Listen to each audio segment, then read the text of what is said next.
বাংলাদেশের অন্তর্বর্তীকালীন সরকার অবাধ, সুষ্ঠু ও অংশগ্রহণমূলক নির্বাচন করতে ও গণতান্ত্রিক পরিবেশ নিশ্চিত করতে প্রতিশ্রুতিবদ্ধ বলে মন্তব্য করেছেন প্রধান উপদেষ্টা নোবেলজয়ী অর্থনীতিবিদ ডক্টর মোহাম্মদ ইউনূস। তিনি বলেন, বিপ্লবের মাধ্যমে দেশে পরিবর্তন এনেছে তরুণ সমাজ, তাই তরুণদের স্বপ্ন পূরণ করাই প্রতিটি নাগরিকের দায়িত্ব। ভারতের নয়াদিল্লিতে third voice of global south সামিটে ভার্চুয়ালি যোগ দিয়ে তিনি এসব কথা বলেন। এ সময় দক্ষিণ এশিয়ার দেশগুলোর সরকার প্রধানদের ঢাকা সফরের আমন্ত্রণ জানান ডক্টর ইউনূস। আতিকুর রহমান তিতাসের রিপোর্ট। G20 को आगे बढ़ाया। নয়াদিল্লিতে ভারতের প্রধানমন্ত্রী নরেন্দ্র মোদীর আমন্ত্রণে সকালে শুরু হয় third voice of global south summit. Virtually সামিটে যুক্ত হন বাংলাদেশ, ভুটান সহ বিভিন্ন দেশের রাষ্ট্র ও সরকার প্রধান। সম্মেলনের উদ্বোধনী অধিবেশনে অতিথিদের স্বাগত জানান ভারতের প্রধানমন্ত্রী নরেন্দ্র মোদী। পরে দক্ষিণ পূর্ব এশিয়াকে এগিয়ে নিতে বিভিন্ন পরামর্শ দেন তিনি। এরপর বক্তব্য রাখেন বাংলাদেশের অন্তর্বর্তীকালীন সরকারের প্রধান উপদেষ্টা ডক্টর মোহাম্মদ ইউনূস। বলেন, তরুণ প্রজন্ম বিপ্লবের মাধ্যমে একটি অর্থবহ সংস্কারে গণতন্ত্র ও মানবাধিকার নিশ্চিত করার জন্য রাষ্ট্রের সমস্ত প্রতিষ্ঠান পুনরুদ্ধার করেছে। তিনি বলেন, বর্তমান সরকার অন্তর্ভুক্তিমূলক এবং বহুত্ববাদী গণতন্ত্রের উত্তরণ নিশ্চিত করতে এবং একটি পরিবেশ তৈরি করতে প্রতিশ্রুতিবদ্ধ, যেখানে অবাধ, সুষ্ঠু ও অংশগ্রহণমূলক নির্বাচন অনুষ্ঠিত হতে পারে। And human rights through a meaningful reform. Our government is committed to ensuring a transition to an inclusive and pluralistic democracy and create an environment in which free, fair and participatory elections can be held. দক্ষিণ এশিয়ার জনসংখ্যার 2/3 তরুণ, যারা সমাজের সবচেয়ে শক্তিশালী অংশ এবং অসম্ভবকেও সম্ভব করতে পারে বলে মন্তব্য করেন ডক্টর ইউনূস। দারিদ্র্য ও বেকারত্বের মতো সমস্যা সমাধানের জন্য সামাজিক ব্যবসায় ব্যাংক গঠনে উৎসাহিত করা যেতে পারে জানিয়ে তিনি বলেন, মানুষের সৃজনশীলতা কখনোই থেমে থাকে না।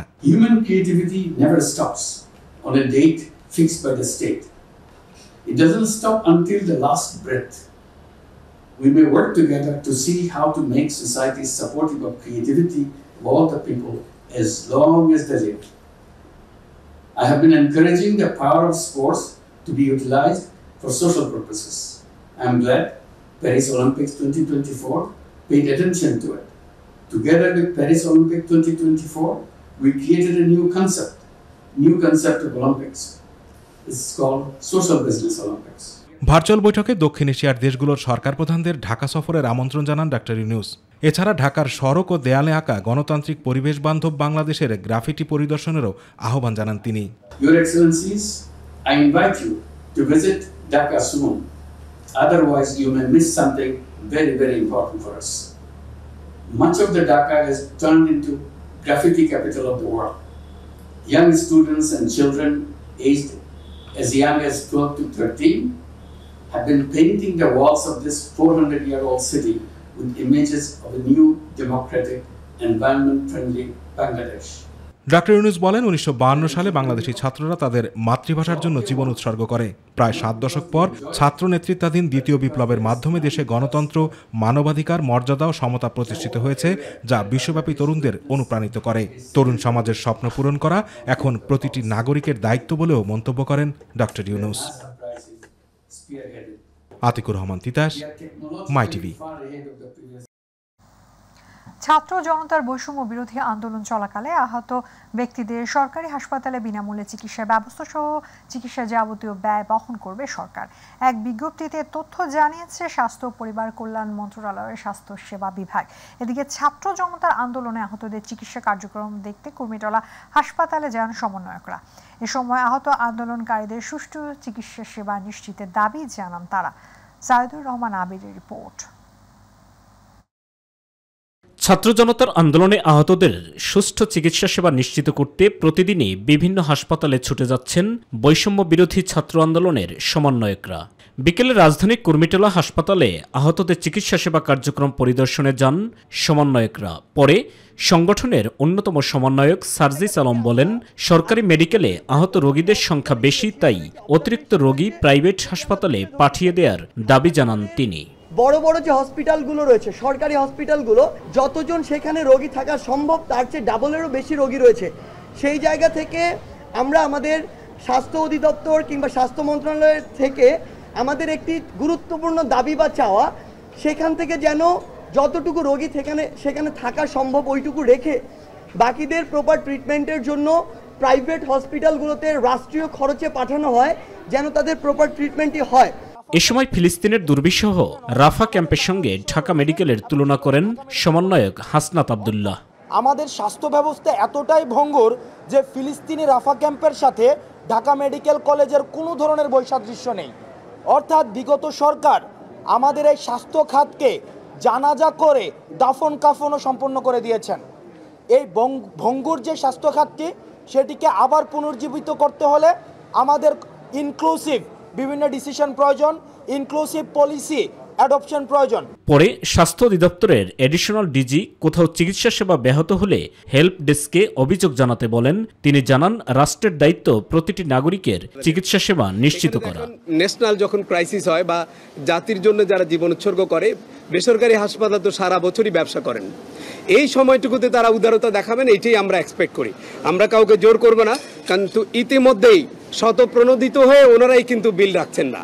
সুতরাং এই জিনিসটা যাতে সবাই অ্যাডপ্ট করেন সেটা আমরা চাই। সাইদুর রহমান আবির, মাই টিভি, ঢাকা।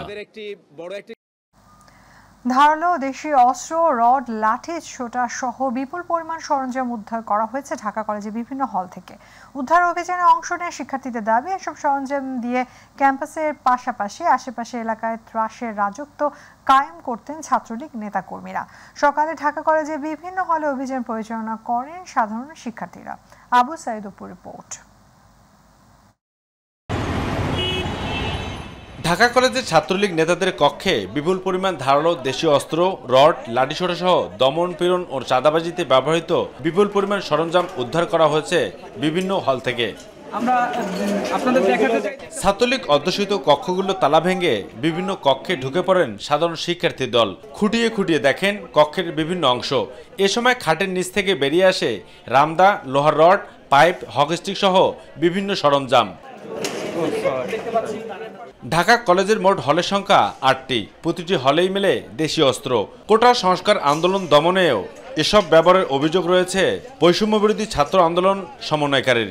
উদ্যোগ নিয়েছি শিক্ষকদের সাথে কথা বলে, যে সাধারণ শিক্ষার্থীরাও আসছে, সবাইকে নিয়ে আমরা বিভিন্ন হলগুলো চার্জ করেছি। সাংবাদিক ভাইরাও ছিল ওইখানে। আমরা হকি স্টিক, অথচ আমাদের হকি খেলার মাঠ নাই। তারপর হচ্ছে দেশীয় অস্ত্র, চাফাতি, বড় বড় রামদা, তারপরে ওই যে বটি, আর আবার মাদক দ্রব্য যেগুলো আছে, মদ, পেন্সিডিল, তারপর হচ্ছে ইয়াবা, এবং যে এগুলো খাওয়ার যে সরঞ্জামগুলো ছিল সেগুলো আমরা উদ্ধার করেছি। অস্ত্র উদ্ধারের পর সব জড়ো করে নর্থ হলের সামনে সাধারণ শিক্ষার্থীরা তাতে আগুন ধরিয়ে দেয়। সাধারণ শিক্ষার্থীদের জন্য হল থেকে ব্যক্তিগত জিনিসপত্র সরিয়ে নেওয়ার জন্য আগামী মঙ্গলবার পর্যন্ত সময় বেঁধে দিয়েছে প্রশাসন। পরে মেধা ও চাহিদার ভিত্তিতে সাধারণ শিক্ষার্থীদের মাঝে বন্টন করা হবে সিট। আবু সাইদ অপু, মাই টিভি, ঢাকা। আওয়ামী লীগের কলঙ্কের দাগ যেন গায়ে না লাগে সে ব্যাপারে অন্তর্বর্তী সরকারকে সতর্ক থাকতে বলেছেন বিএনপি স্থায়ী কমিটির সদস্য মেজর অবসরপ্রাপ্ত হাফিজ উদ্দিন আহমেদ বীর বিক্রম। জাতীয় প্রেস ক্লাবে মুক্তিযোদ্ধা দলের আলোচনা সভায় তিনি আহ্বান জানান। এ সময় অন্তর্বর্তীকালীন সরকারকে সব ধরনের সহায়তা করা হবে বলেও জানান বিএনপি নেতারা। মাহবুব সৈকতের রিপোর্ট। কমিশন গঠন করে সাবেক প্রধানমন্ত্রী শেখ হাসিনা সহ তার সাথে সংশ্লিষ্ট সবাইকে গণহত্যার দায়ে বিচারের মুখোমুখি করা সহ বিভিন্ন দাবিতে জাতীয় প্রেস ক্লাবে আলোচনা সভার আয়োজন করে জাতীয়তাবাদী মুক্তিযোদ্ধা দল। 16টি বছর আপনার পিতাকে সাজিয়ে রেখেছেন, আল্লাহর কি গজব, এক মিনিটে সব তছনছ হয়ে যায়। ছাত্র জনতার বিজয় যাতে কোনোভাবে প্রশ্নবিদ্ধ করতে না পারে সেজন্য অন্তর্বর্তী সরকারের প্রধান ডক্টর মোহাম্মদ ইউনূসকে গুরুত্বপূর্ণ পদসমূহে দ্রুত পরিবর্তনের পরামর্শ দেন বক্তারা। আওয়ামী লীগের ব্লাড ছাড়া কাউকে চাকরি দেয় নাই, কাজে এখনো পুলিশে যারা জয়েন করা নাই আজকের মধ্যে তাদের চাকরি বাতিল করে এই ছাত্রছাত্রীদেরকে নতুন চাকরি দেয়। গণঅভ্যুত্থান পরবর্তী অন্তর্বর্তীকালীন সরকারকে অনতিবিলম্বে এই আওয়ামী লীগকে নিষিদ্ধ করে পরিপত্র জারি করলে দেখবেন আওয়ামী তৎপরতা বন্ধ হয়ে যাবে। গণঅভ্যুত্থান পরবর্তী এই সময়ে অগ্রাধিকার ভিত্তিতে অন্তর্বর্তী সরকারকে বেশ কিছু বিষয়ে দৃষ্টি দিতে বলেন অবসরপ্রাপ্ত মেজর হাফিজ উদ্দিন আহমেদ। আমরা চাই এই বিপ্লবের একটি সফল পরিণতি আমরা চাই এই আওয়ামী লীগের মতো যেন কোনো কলঙ্ক তাদেরকে স্পর্শ না করে। দুষ্ট লোক এখনো বিভিন্ন বাহিনীতে লুকিয়ে আছে। আশা করব যা কিছু আইনের মাধ্যমে করণীয় সেটিও তারা করবে। বিজয় সুসংহত রাখতে দলের নেতাকর্মীদেরও করণীয় নিয়ে পরামর্শ দেন তিনি। আমরা যেন আওয়ামী লীগ না হই, আমরা জিয়াউর রহমানের বিএনপি থাকবো। কোনো চাঁদাবাজি, কোনো দখলবাজি, কোনো দুর্নীতি আমাদের দলে কেউ করতে পারবে না, ক্ষমতা গেলেও না, এখনো করতে পারবে না। গণমানুষের দাবির প্রতি সম্মান জানিয়ে পার্শ্ববর্তী দেশ ভারত শেখ হাসিনাকে যেন বাংলাদেশের কাছে সোপর্দ করে সেই দাবি করেন বিএনপির সর্বোচ্চ নীতি নির্ধারণী ফোরাম স্থায়ী কমিটিতে সদ্য স্থান পাওয়া এই নেতা। কিন্তু এই দেশকে প্রভু হওয়ার কোনো চেষ্টা করবেন না। শেখ হাসিনা ইতিহাসে সবচেয়ে বড় ঘাতক, তাকে বাংলাদেশে ফিরিয়ে এনে বিচার করতে হবে।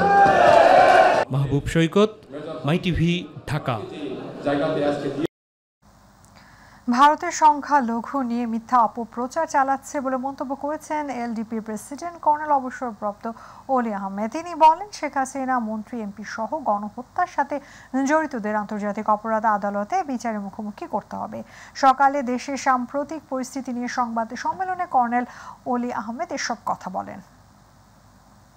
এই মন্ত্রণালয়ের অধীনস্থ সকল প্রতিষ্ঠান হতে রাজনৈতিক ক্যাডারকে বরখাস্ত করতে হবে।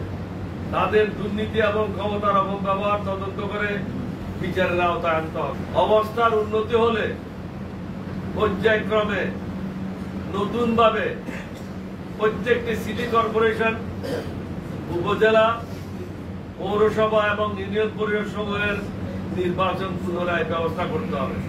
বর্তমানে যারা আছে তারা হলো আওয়ামী লীগের গুন্ডারা। 5% আছে শুধু যারা গুন্ডা না। তাদের মাধ্যমে এই সরকারের কর্মকাণ্ড পরিচালনা করা গ্রাসরুটে সম্ভব হবে না। চট্টগ্রাম নগরীতে সাবেক প্রধানমন্ত্রী শেখ হাসিনা ও সাবেক শিক্ষামন্ত্রী মহিবুল হাসান চৌধুরী নফেল সহ 34 জনের বিরুদ্ধে হত্যা মামলা দায়ের করা হয়েছে। রাতে নগরীর চান্দগাঁও থানায় মামলাটি দায়ের করা হয়। কোটা সংস্কার আন্দোলনে কলেজ ছাত্র তানভীর সিদ্দিকীকে হত্যার অভিযোগ আনা হয়েছে ওই মামলায়। মামলার বাদী তানভীরের চাচা মোহাম্মদ পারভেজ ছাড়াও মামলায় অজ্ঞাতনামা আসামি করা হয়েছে আরও 40 থেকে 50 জনকে। গত 18 জুলাই চট্টগ্রাম নগরীর বহদ্দার হাটে কোটা সংস্কার আন্দোলনকারীদের সঙ্গে পুলিশ ও ছাত্রলীগ যুবলীগের সংঘর্ষে তানভীর সিদ্দিকী নিহত হন।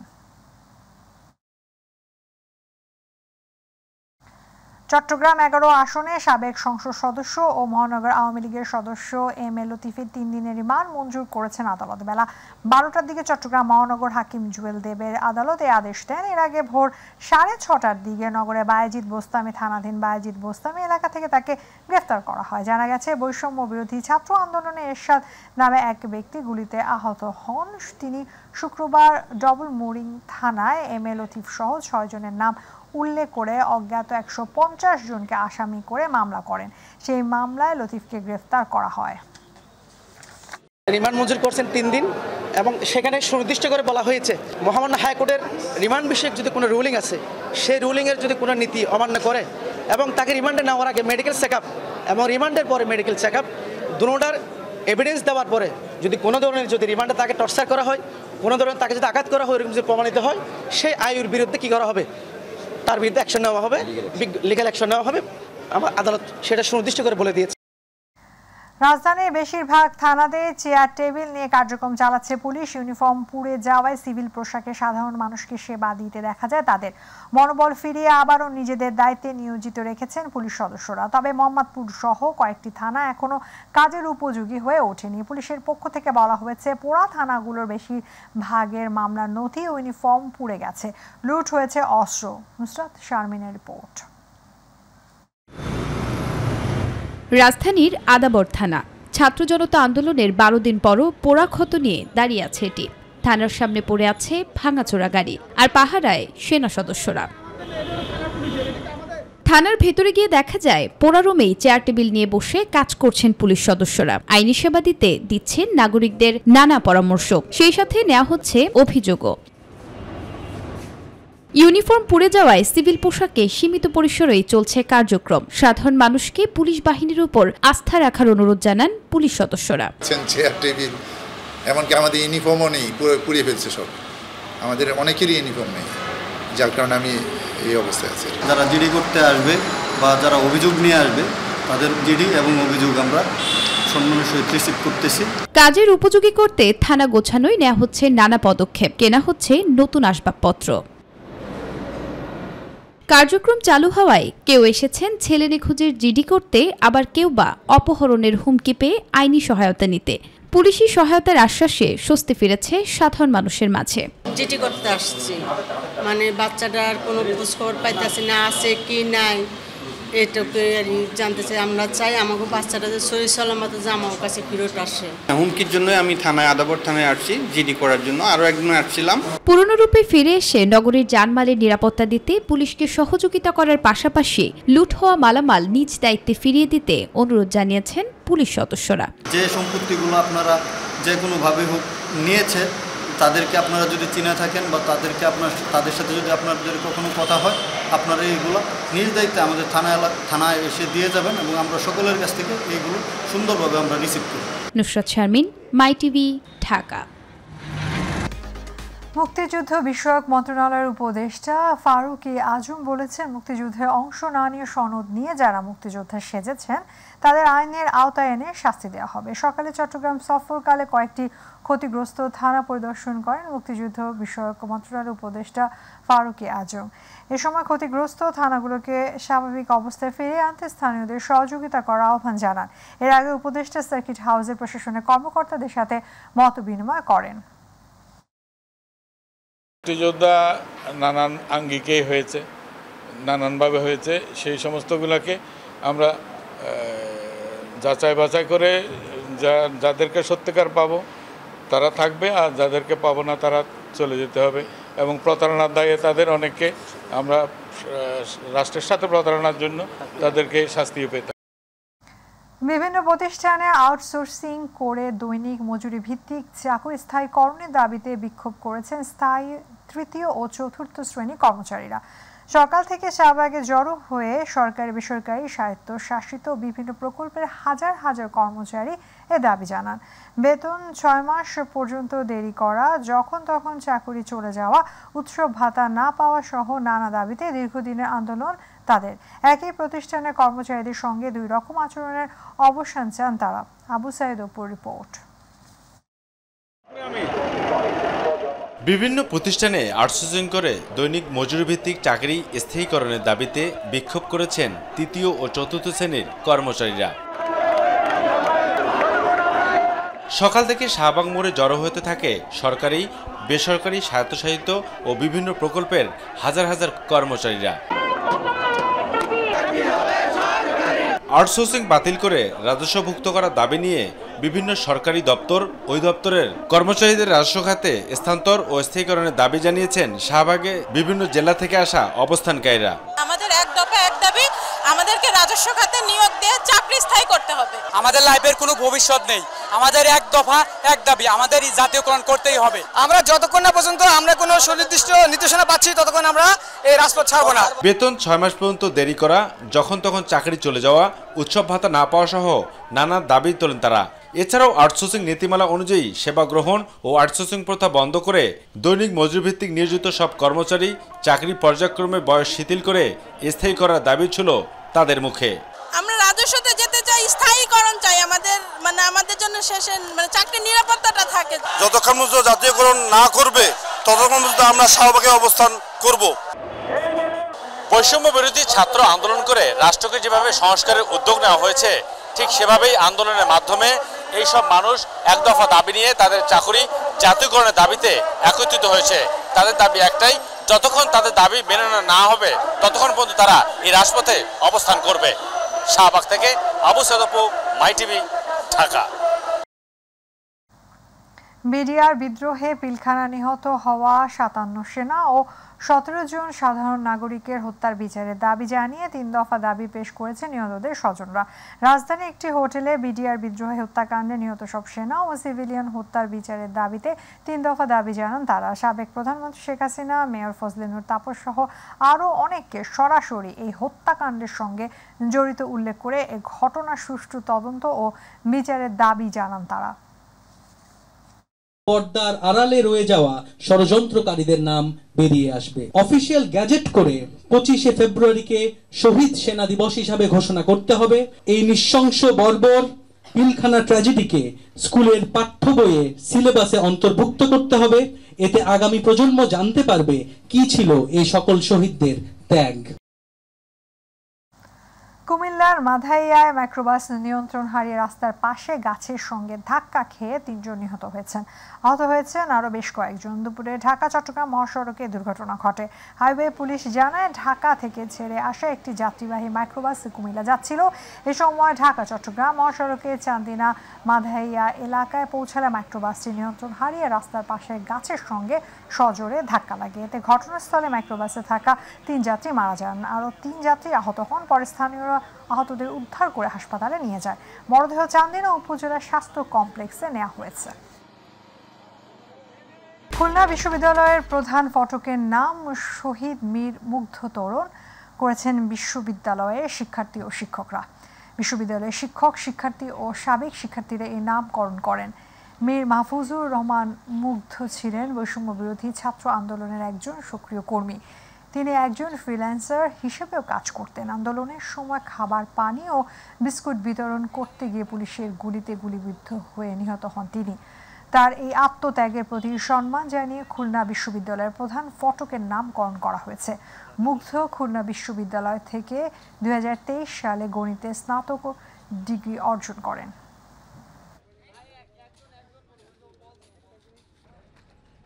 এই ছিল আমাদের এখনকার আয়োজন। পরবর্তী সংবাদ দেখার আমন্ত্রণ জানিয়ে এখনকার সংবাদ এখানে শেষ করছি। আল্লাহ হাফেজ।